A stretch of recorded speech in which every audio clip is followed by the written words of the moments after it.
আজকে আমি তোমাদেরকে প্রমাণ করে দেখাবো যে del square into 1/r equal to হচ্ছে 0।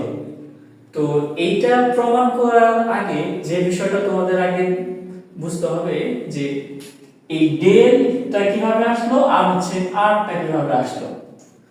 মূলত হচ্ছে দুইটা ভেক্টর অপারেটর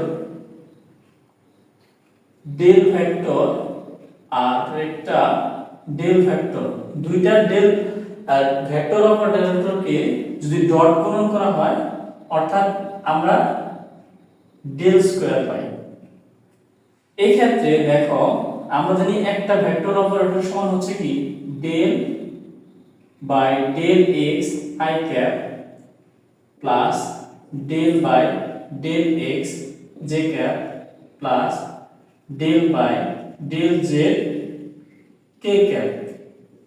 এবং আরেকটা ভেক্টর অপারেটর যদি আমরা লিখি যে del x del by del x i cap plus del by del y j cap plus del by del z k cap.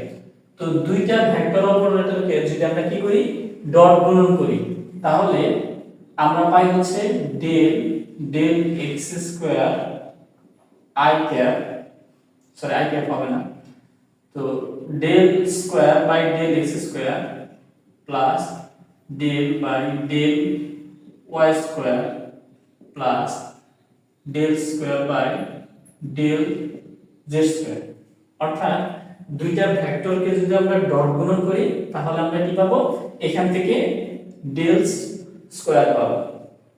অর্থাৎ এইটুকু আমরা কিভাবে পেলাম যে এইটুকু সমান হচ্ছে কি ডেল এক্স স্কয়ার। একই ভাবে এখান থেকে যদি আমরা r এর মানটা বের করতে চাই তাহলে সেই ক্ষেত্রে আমরা কি লিখতে পারি যে r একটা ভেক্টর রাশি নিলাম, যে r একটা ভেক্টর রাশি যে x i cap plus y j cap plus z k cap.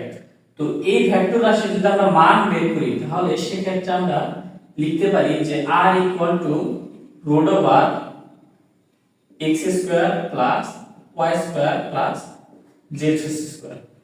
তো আমরা মূলত হচ্ছে এই যে দুইটা ভেক্টরের ডট গুণন করে আমরা ডেল x স্কয়ারের মান বের করতে পারি, আর এখানে আর একটা ভেক্টর ধরে এই ভেক্টরের মান আমরা কি করতে পারি আর লিখতে পারি। অর্থাৎ এইটা সমান আমরা লিখতে পারি x square plus y square plus z x square to the power হচ্ছে কত